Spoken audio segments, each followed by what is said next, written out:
देखिए, इतिहास में राजा तो बहुत हुए, है ना? पर कुछ नाम ऐसे हैं जो सिर्फ राजा नहीं बल्कि एक मिसाल बन गए। और ऐसा ही एक नाम है राजा विक्रमादित्य का।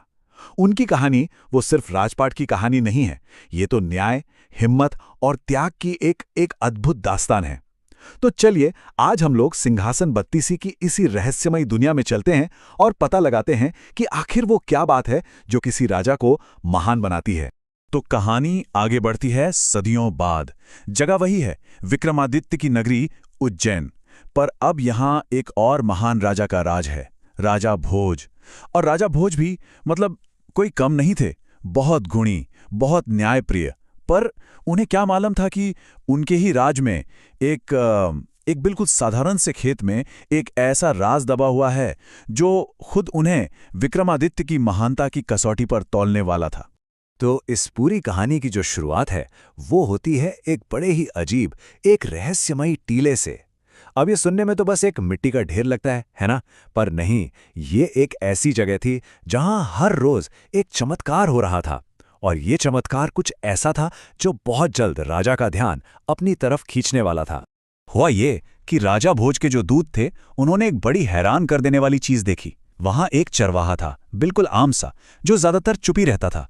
लेकिन जैसे ही वो एक खास टीले पे चढ़ता था ना, बस उसका पूरा कायापलट हो जाता था। अचानक उसकी आवाज में एक रौब आ जाता था, बातों में गजब की समझदारी। वो वहां खड़े खड़े बड़े बड़े फैसले सुना देता था।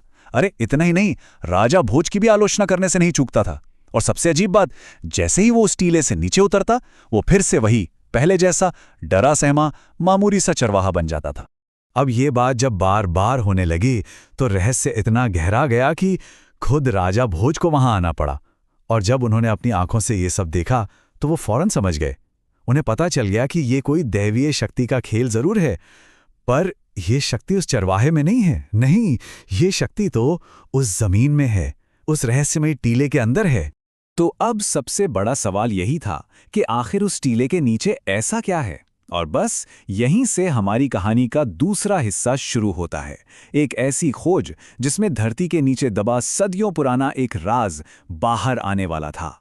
अच्छा, राजा भोज के दरबार में जो ज्ञानी सलाहकार और ज्योतिषी बैठे थे ना, उनके लिए ये कोई पहेली नहीं थी। उन्हें तो इसमें एक बहुत बड़ा एक शुभ संकेत दिखाई दिया। सबने एक सुर में राजा से कहा, महाराज, ये धरती आपको कोई मामूली चीज नहीं, कोई असाधारण खजाना सौंपना चाहती है। आप तुरंत इस जगह की खुदाई का हुक्म दीजिए। और राजा का हुक्म मिलते ही खुदाई शुरू हो गई। कई दिन की मेहनत लगी। और फिर एक दिन फावड़े किसी बहुत कठोर चीज से टकराए।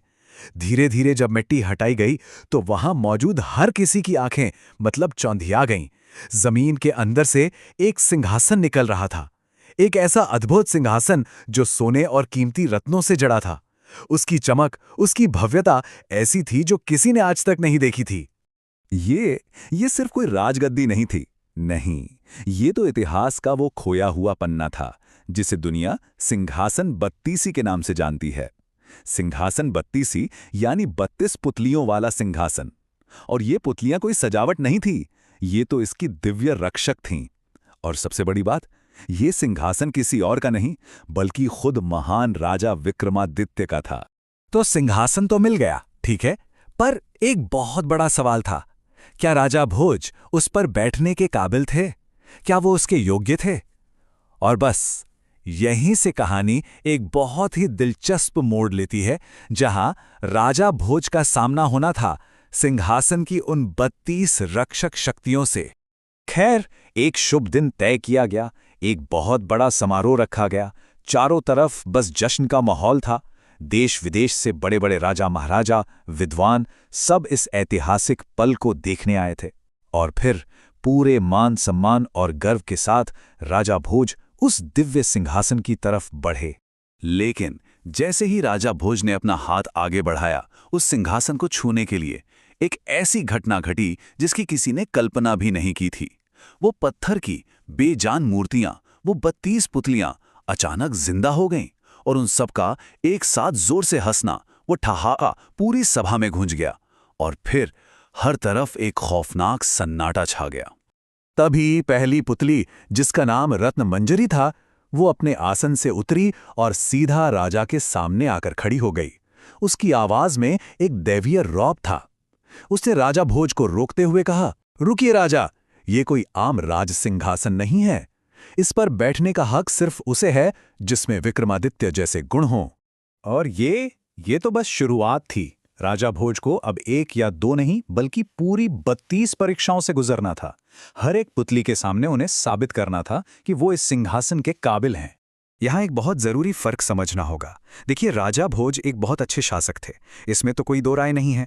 लेकिन विक्रमादित्य, वो सिर्फ एक शासक नहीं थे, वो एक आदर्श थे, एक स्टैंडर्ड थे। और ये सिंहासन ये किसी अच्छे राजा को नहीं बल्कि उस आदर्श को ढूंढ रहा था। तो बस यहीं से राजा की असली परीक्षा की शुरुआत होती है। अब हर रोज एक एक करके एक पुतली आगे आएगी और राजा विक्रमादित्य की जिंदगी का एक किस्सा सुनाएगी। हर किस्सा अपने आप में एक सबक होगा और हर सबक एक नई चुनौती। तो पहली कहानी शुरू होती है एक राजकुमारी के स्वयंवर से, जिसकी शर्त सुनकर ही किसी की भी रूह कांप जाए। शर्त ये थी कि जो कोई भी राजकुमारी से शादी करना चाहता है उसे खौलते हुए तेल के कड़ाई में नहाना होगा। आप सोच सकते हैं, ये कोई शर्त थोड़ी थी, ये तो मौत को सीधी दावत थी। और इसी शर्त की वजह से एक नौजवान था जो बिल्कुल निराश, एकदम हताश हो चुका था। वो राजकुमारी से सच्चा प्यार करता था, पर मौत का डर उसकी हिम्मत तोड़ चुका था। और ठीक तभी उसकी मुलाकात हुई राजा विक्रमादित्य से। उस नौजवान की पूरी कहानी सुन के विक्रमादित्य ने जो किया ना, वो कोई आम राजा सोच भी नहीं सकता। उन्होंने उस अजनबी लड़के से कहा, चिंता मत करो, तुम्हारी जगह उस कड़ाहे में मैं उतरूंगा। अगर मैं जिंदा बच गया तो राजकुमारी से शादी तुम्हारी होगी। मतलब एक अनजान इंसान की खुशी के लिए उन्होंने अपनी जान दांव पे लगा दी।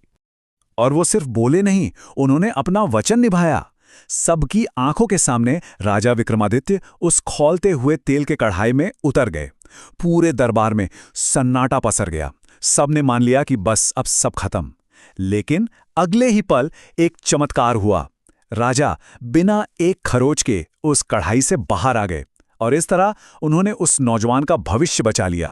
इस एक कहानी ने राजा भोज को पहला और सबसे बड़ा सबक सिखा दिया।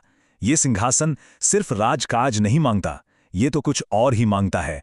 ये मांगता है खुद को कुर्बान कर देने का जज्बा, पूरी तरह निडर होना, बिना किसी शर्त के दरियादिली दिखाना और एक अजनबी के लिए भी न्याय करना। ठीक वही गुण जो विक्रमादित्य की पहचान थे। और ऐसे ही एक एक करके पूरे 32 दिन गुजर गए। अब हम इस कहानी के बिल्कुल आखिरी मोड़ पर आ पहुंचे हैं। वो वक्त आ गया है जब सिंहासन अपना आखिरी फैसला सुनाएगा। तो क्या हुआ? क्या राजा भोज इस इम्तिहान में पास हुए? चलिए देखते हैं। तो अगले 31 दिनों तक यही सिलसिला चला। हर दिन एक नई पुतली और विक्रमादित्य के त्याग की एक नई कहानी। और हर कहानी सुनने के साथ राजा भोज का जो घमंड था वो धीरे धीरे पिघलता जा रहा था। उन्हें ये एहसास हो रहा था कि एक अच्छा राजा होना एक बात है और विक्रमादित्य जैसा महान होना बिल्कुल दूसरी बात। इन दोनों में जमीन और आसमान का फर्क है। और फिर आखिरकार वो दिन आया। 32वीं और आखिरी पुतली ने अपना फैसला सुनाया। उसने कहा, राजा भोज, इस सिंहासन का मकसद तुम्हें इस गद्दी पर बिठाना कभी था ही नहीं। इसका असली मकसद था तुम्हें यह सिखाना कि सच्ची महानता क्या होती है। तुम्हारा इम्तिहान पूरा हुआ। अब इस सिंहासन को वापस वहीं लौटा दो जहां से ये आया था।